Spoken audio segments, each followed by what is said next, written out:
దేశ రాజకీయాల్లో ఊహించని పరిణామం చోటు చేసుకుంది. ఇంతవరకు పెద్దగా ఎవరికి తెలియని Nationalist citizens party of India అంటే ఎన్సిపిఐ పార్టీ ఒక్కసారిగా జాతీయ రాజకీయాల్లో చర్చనీయాంశంగా మారింది. కారణం ఏమిటంటే తృణమూల్ కాంగ్రెస్ కు చెందిన 20 మంది ఎంపీలు ఈ పార్టీలో విలీనం అవుతున్నట్లు ప్రకటించడమే. దీంతో నిన్నటి వరకు గుర్తింపు కూడా లేని ఈ పార్టీ ఒక్కసారిగా లోక్సభలో 5వ అతిపెద్ద పార్టీగా నిలిచింది. అయితే ఇందులో మరింత ఆసక్తికరమైన విషయం ఏమిటంటే 2023 త్రిపుర అసెంబ్లీ ఎన్నికల్లో కేవలం 4 స్థానాల్లో మాత్రమే పోటీ చేసిన ఈ పార్టీకి మొత్తం 1200 కూడా చేరని ఓట్లు వచ్చాయి. నోటా కంటే కూడా తక్కువ ఓట్లు సాధించిన ఈ పార్టీ అప్పట్లో రాజకీయ ఫిరాయింపులను తిరస్కరించండి అనే నిదానంతో ప్రజల ముందుకు వెళ్ళింది. కానీ ఇప్పుడు అదే పార్టీ భారీ రాజకీయ ఫిరాయింపులకు వేదికగా మారటం తీవ్ర చర్చకు దారితీస్తుంది.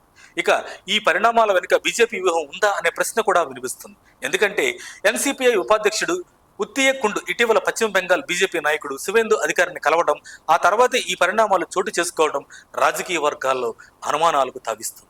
మరోవైపు గతంలో రాజ్యాంగ సవరణ బిల్లు లోక్సభలో అవసరమైన మెజారిటీ సాధించలేకపోయిన నేపథ్యంలో ప్రతిపక్ష శక్తులను బలహీనపరిచే ప్రయత్నాల్లో భాగంగానే ఈ రాజకీయ ఎత్తుగడ జరిగి ఉండొచ్చని విశ్లేషకులు అభిప్రాయపడుతున్నారు. అయితే ఒక విషయం మాత్రం స్పష్టం, 20 మంది ఎంపీలు ఎన్డీఏకు మద్దతు ఇచ్చినా కూడా రాజ్యాంగ సవరణకు అవసరమైన 2/3 మెజారిటీ ఇంకా దూరంగానే ఉంటుంది. అయినప్పటికీ ప్రతిపక్ష శిబిరంలో చీలికలు తీసుకురావడం, రాజకీయ సమీకరణాలు మార్చడం అనే లక్ష్యంతో ఈ కొత్త వ్యూహం అమలవుతుందన్న చర్చ బలంగా వినిపిస్తుంది. మరి ఈ కొత్త రాజకీయ సమీకరణాలు దేశ రాజకీయాలను ఎటు తీసుకెళ్తాయి?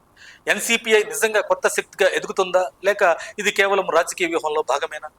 రాబోయే రోజుల్లో ఈ పరిణామాలు మరిన్ని ఆసక్తికర మలుపులు తిరిగే అవకాశం కనిపిస్తుంది. మరిన్ని అప్డేట్స్ కోసం మా కాయ్ టీవీని సబ్స్క్రైబ్ చేసుకోండి. మా వీడియో కనుక మీకు నచ్చినట్లయితే లైక్ చేయండి, షేర్ చేయండి. మీ విలువైన అభిప్రాయాలను కామెంట్ బాక్స్లో తెలియజేయండి.